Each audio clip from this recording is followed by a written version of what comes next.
This is Ray Harryhausen. These are some figments of his bold imagination. With these hands, this master craftsman gave unforgettable shape to figures drawn from those depths where the creatures of myth, legend, and dream reside in all of us.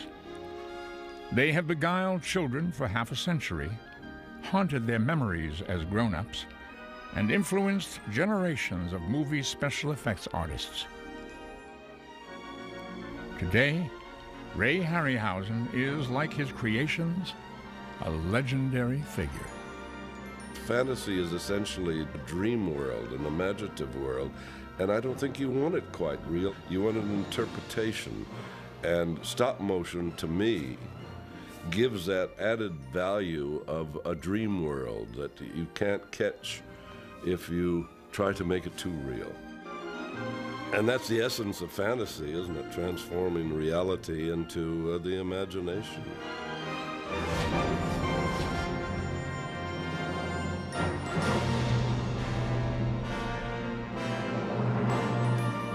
The desire to create those transformations came to him early and suddenly.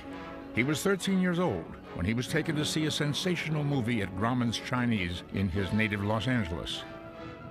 King Kong, that masterpiece of stop-motion animation, instantly and permanently entered our collective consciousness and proposed his life's work to Ray Harryhausen.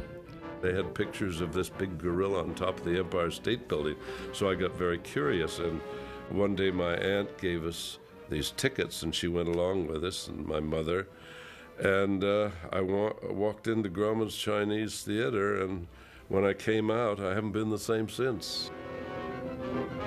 The theatricality, the showmanship, I just came out awestruck, and I realized what you could do with animation. I mean, it changed my life. He got busy immediately, learning the rudiments of stop-motion animation by doing. He had a natural talent for the work, as these very early examples demonstrate.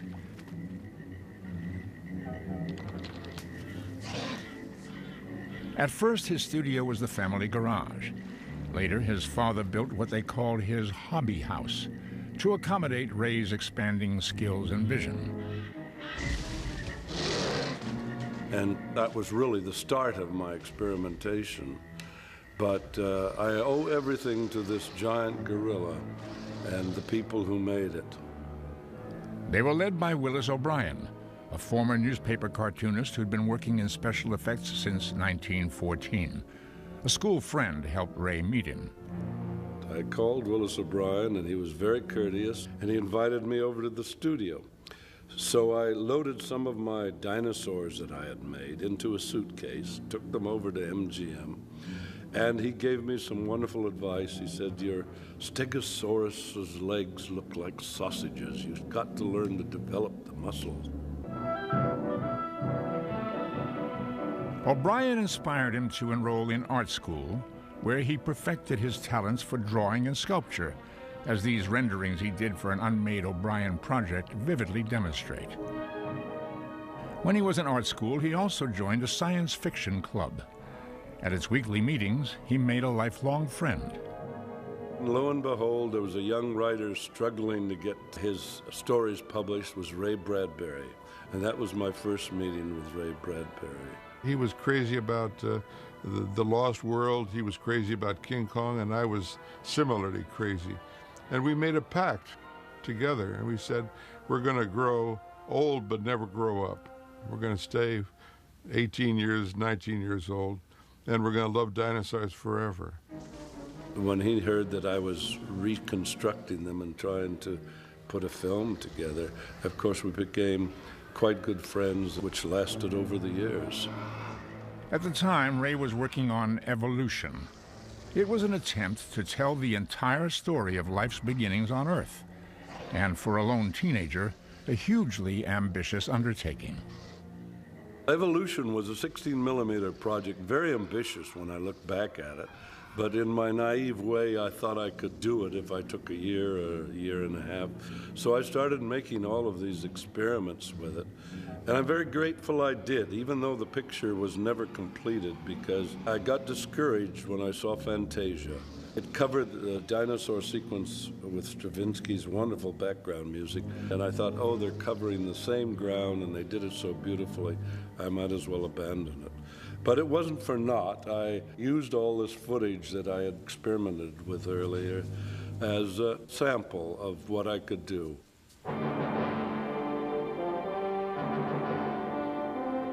This woolly mammoth, created for evolution, is the earliest Ray Harryhausen model still in his possession. I made a few tests of it, but I never actually got to shoot it as a sequence in part of the film. But I did cut up my mother's fur coat, and that was quite disturbing to some people, but I finally found out she didn't want it anymore, so I didn't get a whipping. His father, Fred, and his mother, Martha, supported his work unstintingly and frequently collaborated with him. The dog's name, perhaps inevitably, was Kong.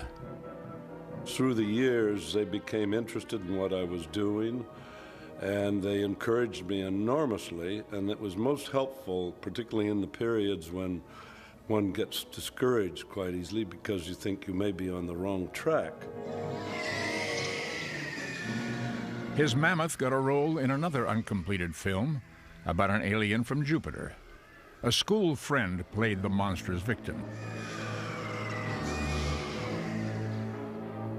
It brought him his first public recognition, a feature story in Popular Science magazine, which ran this picture. Over the years, it gradually grew from just a hobby, which I did in my spare time, and it developed into a profession. My first professional job, of course, was with George Pal's Puppetoons. I spent 2 years on the first 12 Puppetoons that he had made for Paramount. World War II interrupted his career, but not his professional development. He made this little film to demonstrate the instructional potential of stop-motion photography.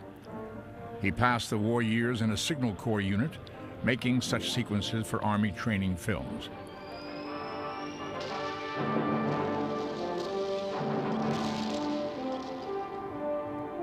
One of his colleagues was Theodore Geisel, later better known as Dr. Seuss.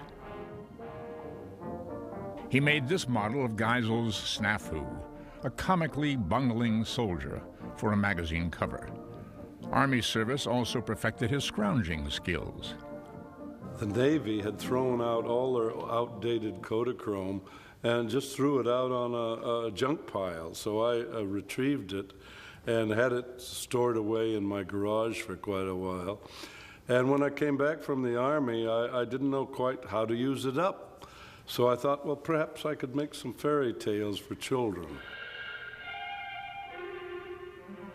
Mother Goose was up to date, technologically speaking, and Ray gave a hip flip to the 4 nursery rhymes he included in the first of what would become a short series of children's films.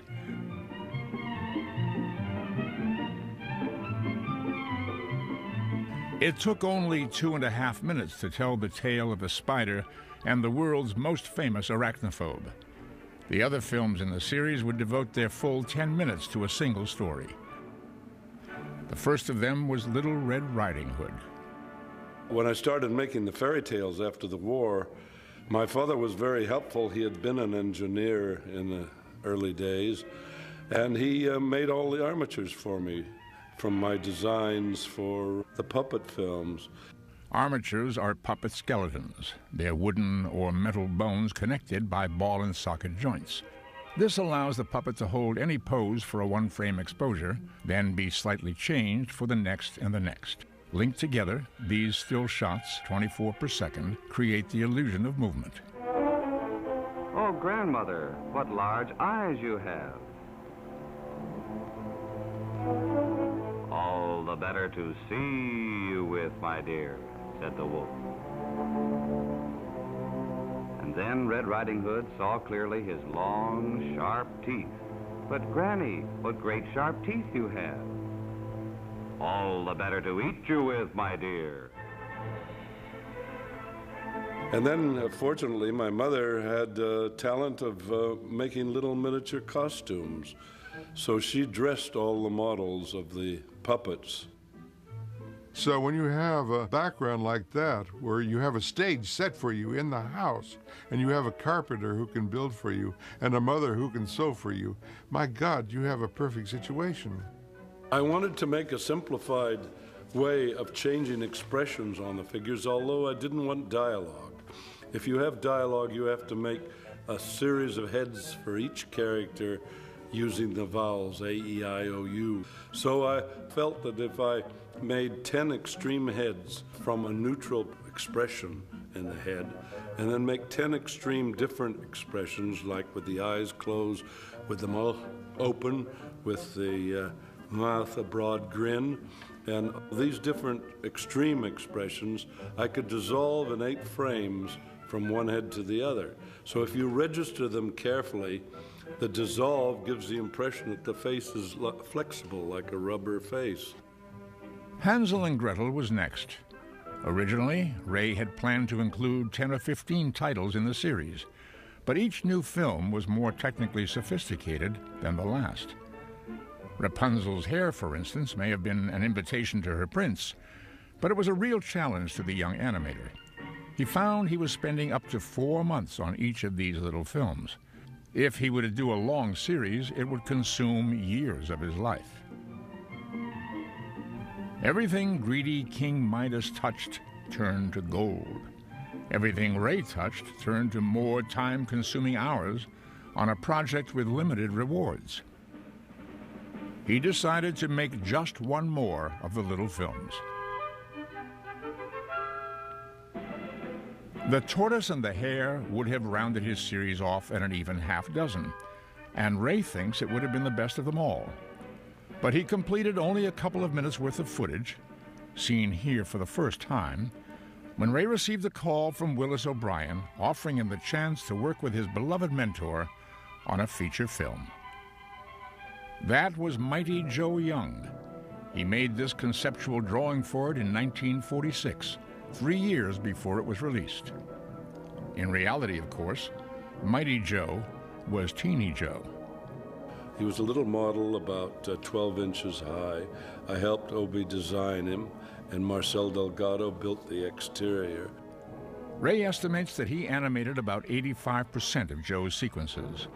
More than anyone else, he was responsible for developing the character of a curious, gentle creature who didn't know his own strength. I felt the best way to do it was to give him one idiosyncrasy, that every time he got angry, he would pound the ground with his fist. So I found myself in these first scenes with a stopwatch and a canvas on the floor, and I would go through the action so I could feel inside what it felt like. And I even went so far as to become a vegetarian slightly and eat celery and carrots for my tea break rather than the conventional biscuit and coffee. Like Kong before him, Joe was brought out of the wild to work in show business. The one-time heavyweight contender, Primo Carnera, was the easily sunken anchor of the tug-of-war team. When you have a human, you have to try to keep in mind what a human would do in that situation. He had a fight with Primo Carnera on the stage, and he finally had to pick him up and hold him over his head. So that required very careful animation and keeping in mind what a real person would do if under those circumstances. You can't just have them kicking. You have to give them the impression that they were actually lifted by this gigantic creature and do it in such a way that it's difficult to determine whether it's animated or live. This integration of stop-motion and live-action footage was an art Ray would spend the rest of his career bringing to ever higher levels of perfection.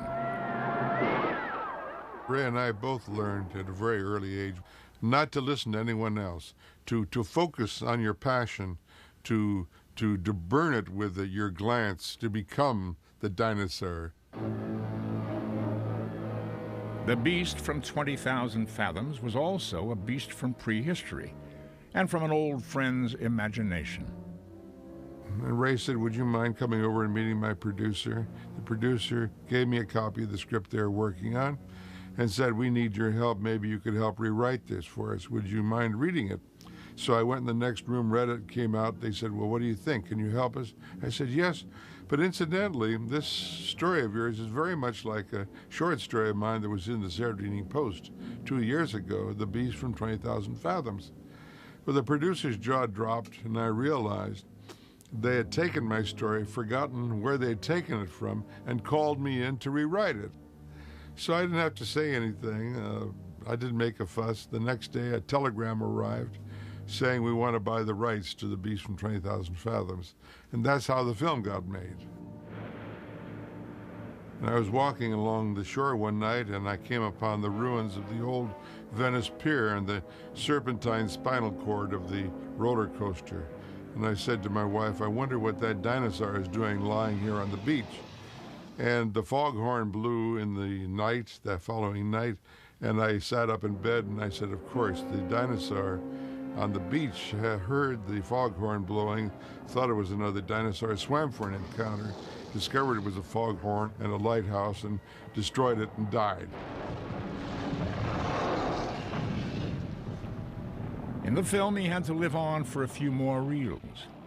It was a short story, so there wasn't enough material for a complete feature. In the expanded screen story, the Rhedosaurus eventually makes his way to New York. Like most provincials, he didn't know how to behave properly in the big city. This is the film's most famous image. It closely duplicated one Ray first created for one of his boyhood experiments. The picture was also a surprise box office success and led to a meeting that would shape his future.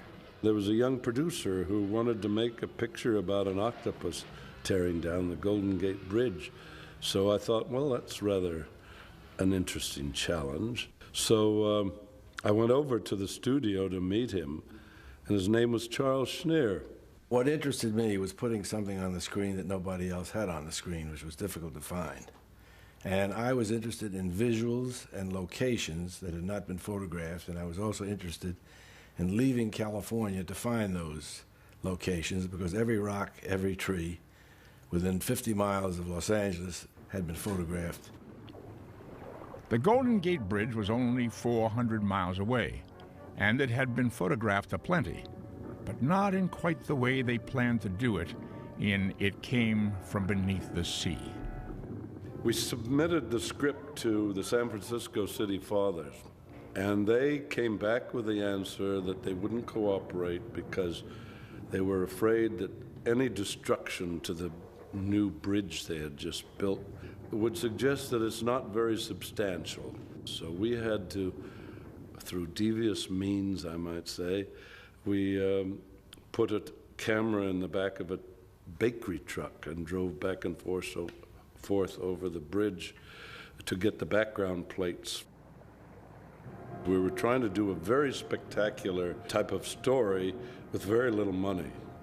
The budget was so low that I found that if I had an octopus, 2 less tentacles to animate would save some money on the special effects and time. Time is money, of course.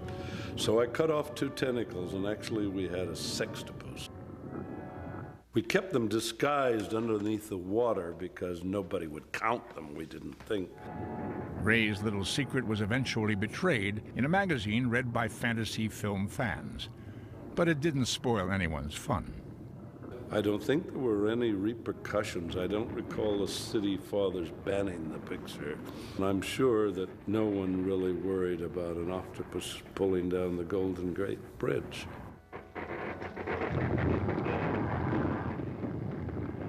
I seem to be a very destructive person. I like to do things of a mass destruction. For example, this attack on the nation's capital by alien invaders. The year was 1956. Charles Schneer liked to take clippings out of the newspaper in the morning, and there was a big ado about flying saucers. So our next project became Earth versus the Flying Saucers. I went to Washington with a still camera and photographed all the locations I wanted. And then we sent a special cameraman to photograph the backgrounds based on my storyboard of photographs. And that was a challenge to work on because I'd never used animation before for mechanical things like a spaceship. So I felt we could do things that you couldn't do ordinarily, and took it on as a challenge. The thing about Ray's work that is so amazing is how bold he is. Look at Earth versus the Flying Saucers. You've got these flying saucers. And you've seen those in other movies, like Day the Earth Stood Still. And in that movie, they just sort of come and land, and they kind of like don't even want to show it. But Ray's movies, they're right there. He came up with great angles, great ideas, great dynamics that they could fly, and he was not afraid to show you the star of the movie. You had to have a certain amount of destruction or you couldn't get the picture off the ground. So I ended up with the saucers crashing into the Capitol Dome and knocking over the Washington Monument. I'm glad to see they still stand today. Ideally, these scenes should have been shot by high-speed cameras, which create, paradoxically, ultra-slow-motion images. These, in turn, give the illusion that light, tiny objects have the weight of large ones when they fall. But this was low-budget filmmaking. They couldn't afford the cameras. So I had to resort to animating all this destruction frame by frame. And I ended up, when the Washington Monument was hit by a flying saucer, each piece of brick that fell out of the monument had to be on a separate wire. As the saucer plowed through the Washington Monument, cutting it in two,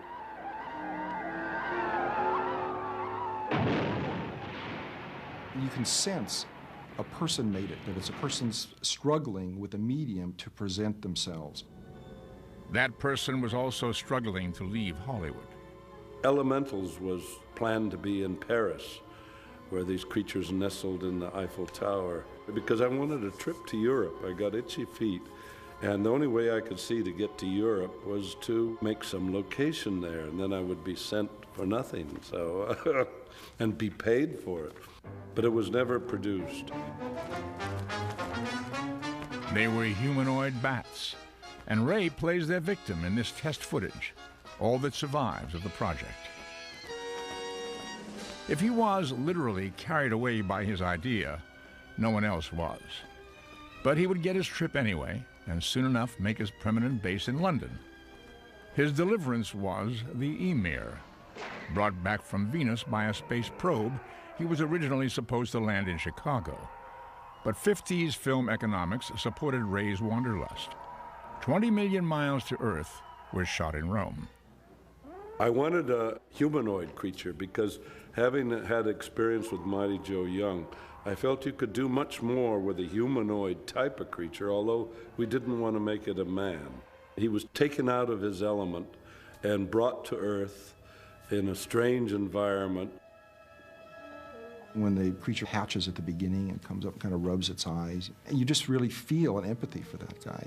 And that's true through all his films, that empathy for character. It's an actor. You're looking at an animated actor on the screen.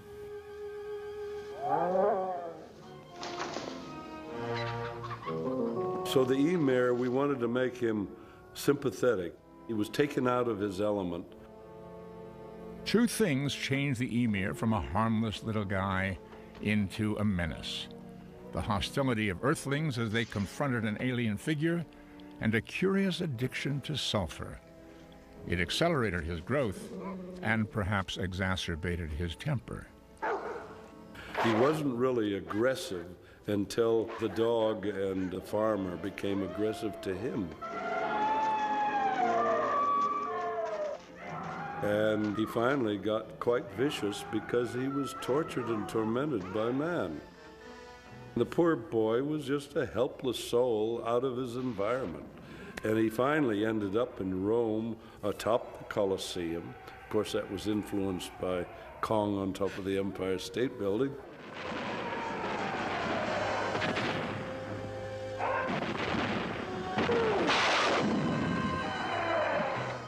I thought it would be a rather dramatic way of ending it. The film, man, of course, destroys what he doesn't understand.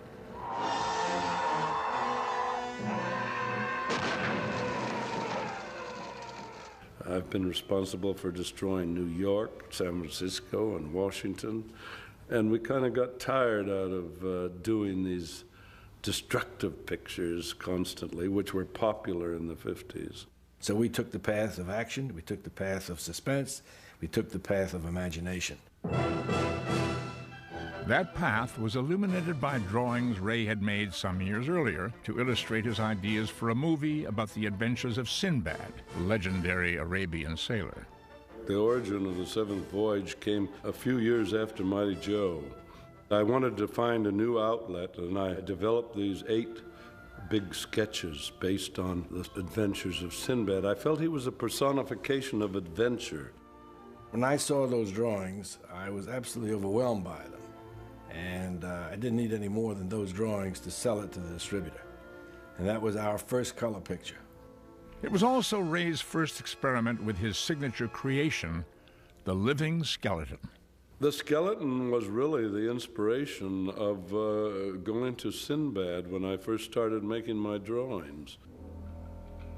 And in Sakura's castle, I think it came off as a possibility because he could animate inanimate objects through his black magic. The Seventh Voyage of Sinbad starred Kerwin Matthews and Catherine Grant. But it was Ray's stop-motion artistry that made it one of the surprise hits of 1958. And, in its influence on the next generation of special effects people, one of the more significant movies of its time.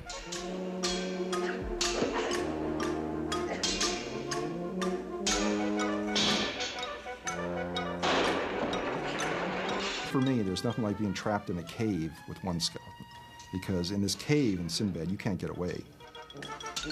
Matthews, playing Sinbad, was, in Ray's words, a master at maintaining the illusion that he was actually dueling with an imaginary creature. In reality, the skeleton was not tricked into the film until months after principal photography was completed. I was about 5 years old, and at its first theatrical release, I saw Seventh Voyage of Sinbad with my mom.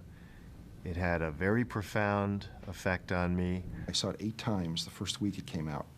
And I had, which is very hard when you're like 12 years old, and you have to find friends and relatives or neighbors that'll drive by the movie theater to drop you off so you can see the movie over and over again. It was just something about that Cyclops standing on the beach, the kind of orange skin and the blue sky, and the spectacle of it that I had never seen in any other film. For many years, I even had dreams about the Cyclops growing in the family fish tank, living there, but always on the verge of bursting out and coming after me.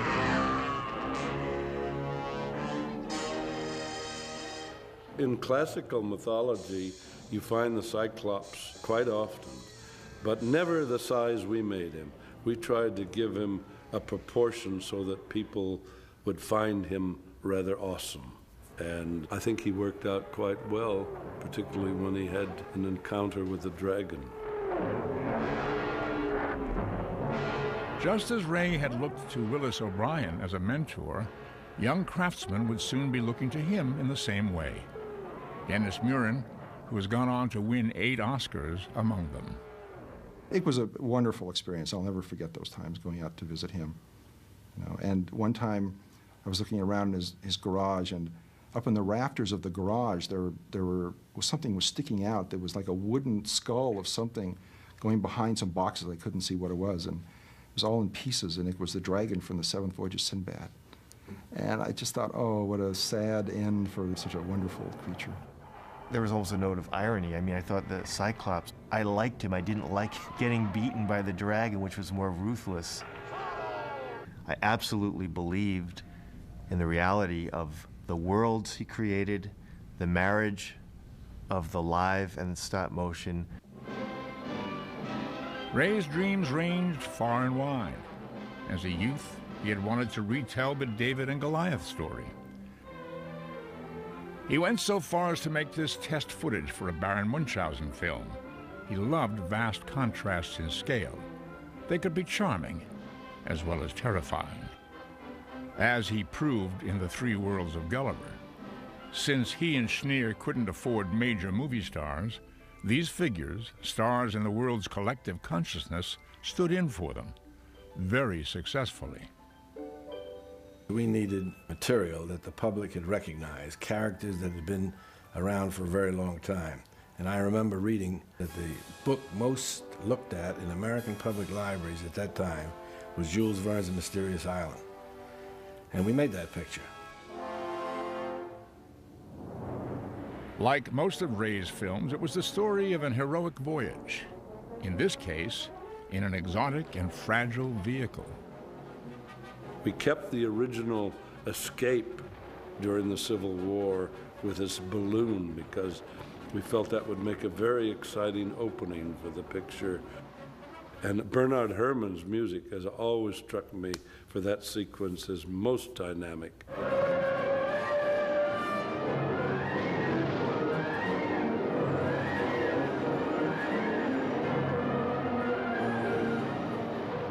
Actually, the story that we received was How to Survive on a Desert Island, which was basically Jules Verne's original concept. But we felt we could improve it by and make it much more interesting than just survival type of picture by incorporating some strange creatures in it. They were all oversized, therefore more dangerous versions of otherwise ordinary animals.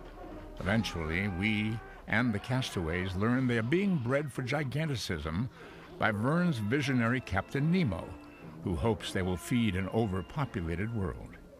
Actually, we found this crab in Harrod's fish department, believe it or not. And we didn't want to boil it because it would turn it bright red.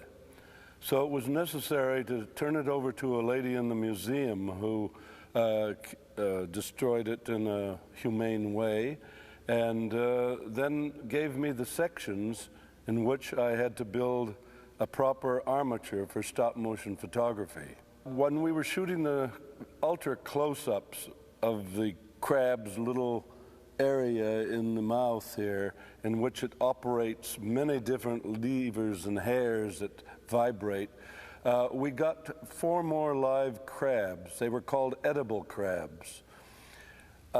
We had a delightful meal after they served their purpose. The most spectacular of these creatures was this really big bird. Most people thought of it as an imaginative variation on some sort of domesticated fowl. Bernard Herrmann, who did the music, realized that, and when we were looking at the picture, I remember him saying, "Ray, I'm going to use turkey in the straw for this sequence." And I thought, oh my God, no, but he was pulling my leg, of course.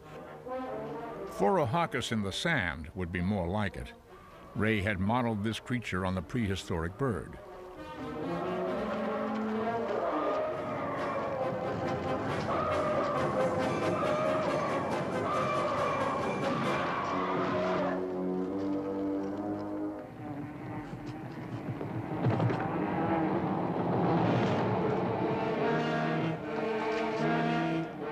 There's nothing funny about a giant bee.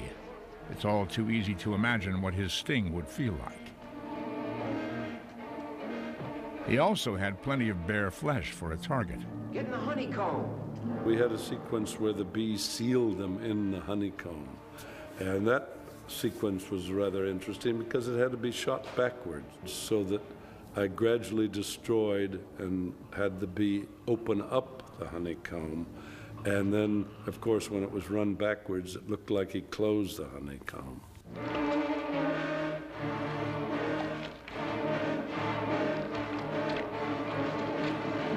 Sealing us in.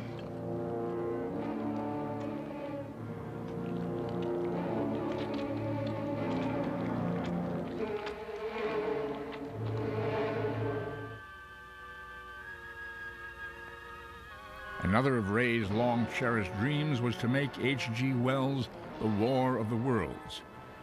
This magnificent group of conceptual drawings suggests he would have taken a witty approach to one of science fiction's basic texts.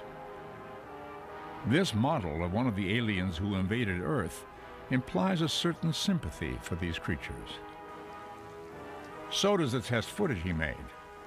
It is of the story's ironic climax, showing the fearsome man from Mars succumbing to an ordinary earthly illness from which he has no immunity.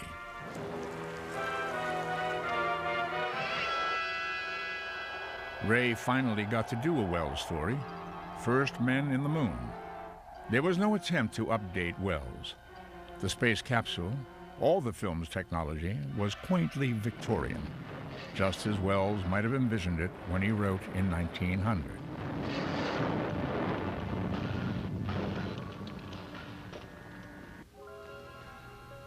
The moon's inhabitants were designed to follow Wells' descriptions very closely. H.G. Wells did suggest that perhaps the ant-men grew intelligence far in advance to the human race on Earth. So we wanted that element, and I designed the moon creatures as ants, intelligent ants. He also described the creatures that the ants lived off of. They raised these creatures like we would raise cattle for food. If that's a cow, I wouldn't like to meet a bull. Come on, Captain!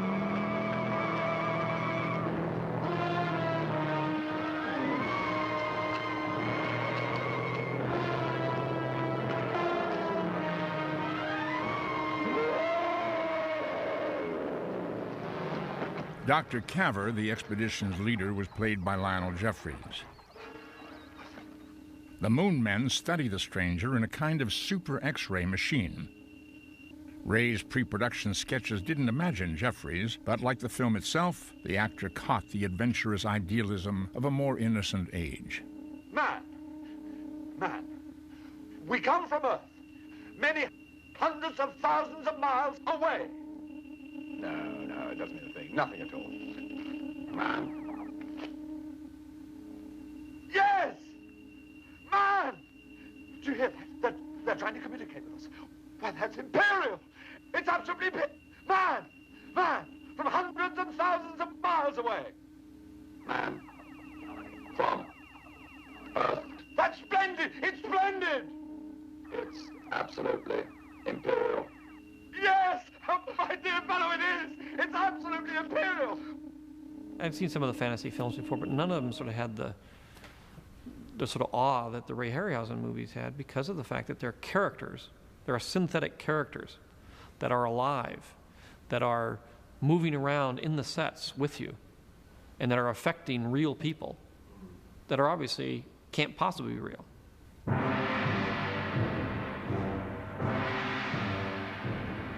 I think we both favor Jason and the Argonauts as our favorite picture.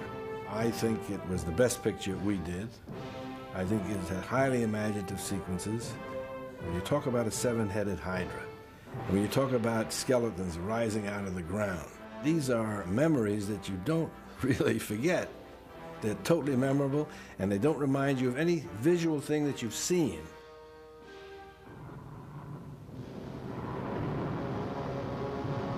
This monstrous figure was only the beginning of the film's wonders. Tails. In the original story of Jason and the Golden Fleece, there was a character in it called Talos, although he was not as large as we depicted him in the picture. He was only 8 feet high. But when I started the design process for the sequence, I felt we could get much more menace if he could be about the size of the Colossus of Rhodes. And this became a great opportunity to combine the concept of the Colossus of Rhodes with the Metal Man. And I had to make his movements very stiff and ungainly because he was supposed to be made of metal. So we put the sound effects of creaking joints and creaking metallic sounds scraping together to give that eerie effect. Spectacular as he was, Talos was fairly simple to create, compared, say, to the Hydra, who guards the Golden Fleece. Easy to imagine a seven-headed monster, fiendishly difficult to animate him. Todd Armstrong, playing Jason, had the easy job. He only had to slay the monster. Ray had to bring it to persuasive life. All those heads in constant, simultaneous, menacing motion. There were many times when I regretted even thinking of the Hydra for the film. He presented so many animation problems that I didn't anticipate. Number one, if the telephone rang and I was in the midst of animation, I would forget sometimes whether this head was going forward or backwards and this head going up or down, and the various other problems with the other heads became quite confusing. Ray always worked alone, without assistance. Since there's more to seamless animation than perfect movement, he would often stay overnight in his studio to make sure the temperature of his lights remained constant. If it varied, the colors in his work wouldn't match that of the live-action footage. Ray's masterpiece and most famous sequence, the mass rising of the dead in Jason. In its complexity, it had no precedence in his work or anyone else's. Those who steal the golden fleece must die. Skeletons are really my best friends, so 7 of them was quite a challenge, and I hesitated developing that idea because what I put on paper has to be put on the screen. That's one of the sales gimmicks, so I try not to draw anything I can't possibly do. Kill! Kill, kill, kill them all!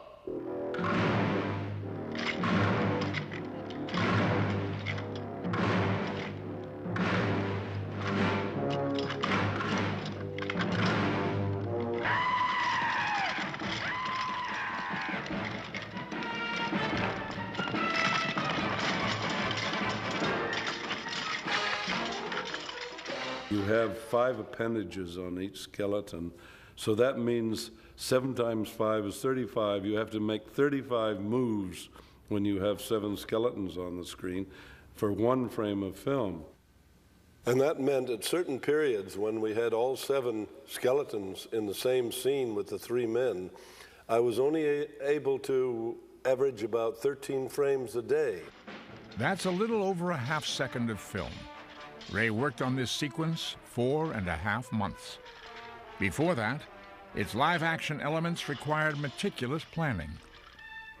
This still shows stuntmen helping the actors rehearse. When the players had their movements perfectly memorized, the stuntmen stepped out of the picture, and the actors shadow-boxed opponents they would not see until the film was finished. 1 million years BC took Ray back to a far more distant past, and to his own beginnings as a boy whose imagination was fired by the drama and adventure of prehistoric times. Ray's actors, these models which now reside in a Berlin museum, were as anatomically correct as his study of paleontology could make them. Because this was a fantasy film, he felt free to bring together creatures that had lived in different geological eras. That included human beings who did not share the Earth with dinosaurs or pterodactyls. Miss Raquel Welch had to be picked up by an animated pterodactyl. That made it necessary that we construct a small model of Miss Welch so that she was able to be animated at the same time as a pterodactyl. We dug a large hole in the sand, and at a certain point, Miss Welch would throw herself into the hole. The miniature Miss Welch would be substituted. The animated character would pick up the miniature Miss Welch and carry her off into the skies. Mixing and matching figures from different ages was a delightful Harryhausen specialty. In the Valley of Guanji, cowboys encounter prehistoric creatures in the remoter reaches of Mexico circa 1900. The Valley of Guanji was actually a product that Willis O'Brien originated and was working on for about a year. It had all the elements. It had the dinosaur, which was very popular. It had the cowboys. Cowboy pictures at that time were very popular. So we felt if we could combine these 2 elements, that we would have a good chance of success. This sequence had been a particular favorite of O'Brien's when he conceived the film in 1942. I wanted that sequence to be kept in more than anything else. But the one problem technically was that we had to have something for the cowboys to rope. So we put a pole on a jeep, and the cowboys would throw their lasso over the pole, and then I would eliminate the jeep and substitute Guanji. And then, of course, each frame of film you had to animate a miniature wire going over Guanji's head and still have it connected to the source. Keep him tight! Ray also loved to bring together mythological figures from widely disparate cultures. The Golden Voyage of Sinbad and Sinbad and the Eye of the Tiger are his freest explorations of these possibilities.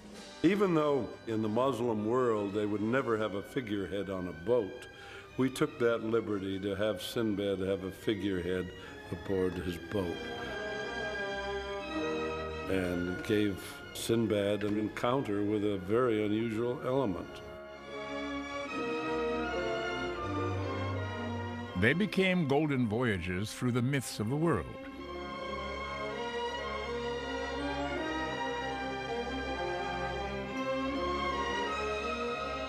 The griffin and the centaur both come from legend and mythology. The griffin is of possibly Norse origin. The centaur comes from Greece and may go as far back as ancient Indian mythology. They had originally planned to shoot Voyage in India, hence Kali. She stayed in the picture, even though it was eventually made in Spain. In order to rehearse all the 6 arms with the actors who were playing the part, we had to strap 3 stuntmen together with a big belt. It was rather a grotesque sight on the set, I must say. She was many hands full of trouble for John Philip Law playing Sinbad. Trog, short for troglodyte, was a sort of missing link and the most touching figure in Sinbad and the Eye of the Tiger. No harm. We mean no harm. Gentled by love, Trog would eventually defend his new human friends from a remarkable nemesis. Sabretooth, I'd never seen it in a film before, so I thought we could make use of it. A cat is always more difficult to do than other types of animals. They have such slow-moving feline postures that it makes it very difficult to animate it in that way.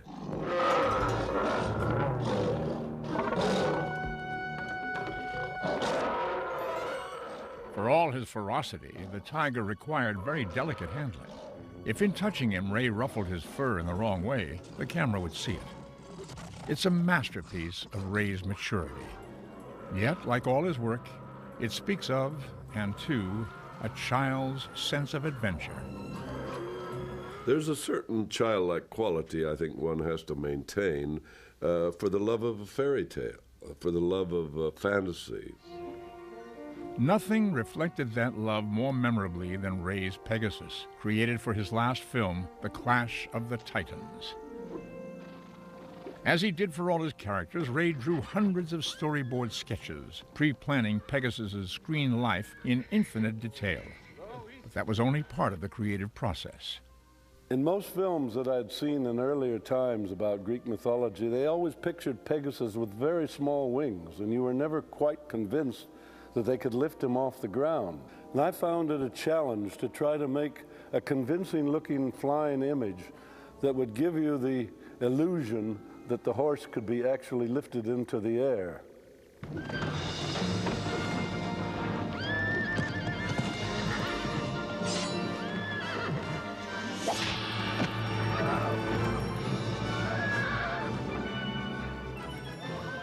When Perseus tried to break him in, of course, he was supposed to be a wild horse. So I felt that we could get away with having a bucking bronco effect when Perseus first jumps on his back and takes him off into the air.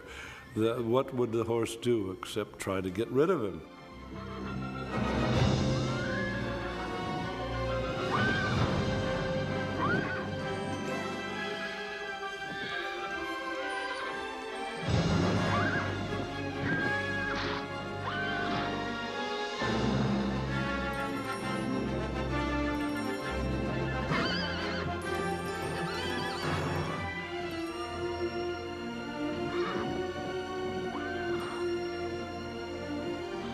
Titans is, of course, based on a story drawn from Greek mythology. Trying to win the hand of his beloved Andromeda, Perseus is presented with many obstacles far more formidable than taming this wild, ultimately devoted steed. None was more frightening than his encounter with Medusa. Ray virtually reinvented this evil goddess, departing completely from the way artists through the centuries had portrayed her. The scene with the Medusa in the labyrinth is absolutely incredible. I think it's the finest piece of work he ever did, and it's a masterwork of lighting, of animation, and of drama. Adding to the challenge, Ray lit the scene by flickering fires, an enormously difficult illusion to sustain in stop motion. Medusa was a very interesting character to work with, although very complicated to animate. For each frame of film, which is 1/24th of a second, you had to move 12 snakes in her hair, the heads and the tails of each snake. Then you had to move the hand. Then you had to move the arm. You had to keep the body in synchronization with the rest of the torso, with the tail, with the rattle. I didn't want to make just a normal woman with snakes in her hair. That wouldn't turn anyone into stone. So I felt we had to make her as ugly as possible and have this power in her eyes to turn people to stone. We gave her a serpentine quality, an evil look, so that she would be more of a menace than just a pretty face with snakes in her hair. Then we could get wonderful effects. We could get the rattle in her tail as a sound effect of threat.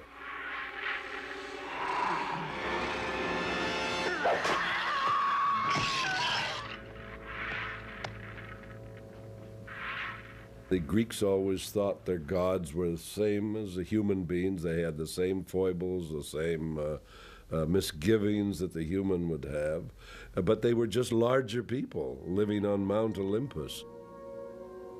The gods, presided over by Laurence Olivier's Zeus, manipulated, toyed with the fates of humankind, sometimes mischievously, sometimes malignly, as in the case of the rebellious Calibos.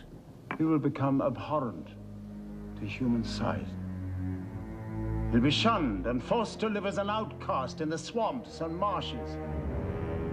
He'll be transformed to a mortal mockery, a shameful mark of his vile cruelty. In a way, what the gods did is not so different from what Ray has done all his life, controlling the lives and destinies of his subjects. I don't think there's any special, strange quality that made me want to have a God complex. But when you look at it, you say, here you're putting on the screen images that appear to be alive, and you're controlling exactly what they do. And that's why this concept in Greek mythology appealed to me so much, that the gods were manipulating humanity. What we all want is power. We, as boys and as young men and as men, want to control the world as best we can. One of the ways to do it is by writing short stories where you run the characters through their roles and you destroy them or build them. And the other way is doing what Ray has done. It might be that you've got control of this. You know, you can build it, you can tell the story, you can photograph it, you can then display it the way you meant it to be seen. That's a really interesting idea. I think in the end the reverse is true, that we tend to serve the puppets and not the other way around. Godlike or not, Ray Harryhausen is revered, as the Motion Picture Academy proved in 1992. One of the greatest moments in my life was when Ray Harryhausen got his Oscar from the Academy of Motion Picture Arts and Sciences. When it was time to present the award, I called the Academy. I said, I've got to be the one to hand him his Oscar. It's another fine mess you've got us in, Ray. It's rare in the history of motion pictures or any other art form. The two young men meet and promise themselves a lifelong friendship, plus an enduring love for dinosaurs. How to bring them to life, how to put them on the screen. And in 1938, just out of high school, Ray Harryhausen came into my life. Good Lord, what a friend to have. Huh? Someone just as crazy as I was, about primeval monsters and how to get them into theaters and keep them there forever. So, Ray Harryhausen, lifelong dear friend, with all my love and all my heart, come get your reward. So the night of the awards, I was out on stage. I brought him his Oscar. We embraced, and I cried like crazy because I felt it was my Oscar too. It was an award for all the years of love and patience and paying attention to one another. Oh my God. I don't know what to say. Thank you. Thank you so very much. It's most appreciated.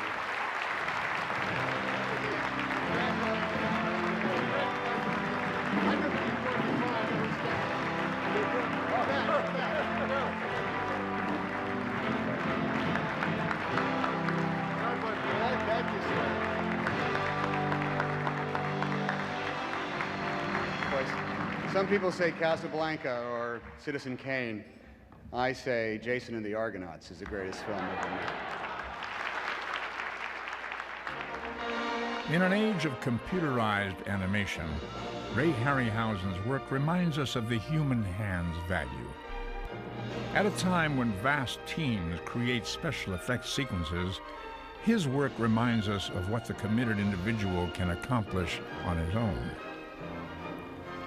In this moment of the mechanized imagination, this unforgettable work recalls for us the value of the open and wondering eye, the informed and compassionate heart.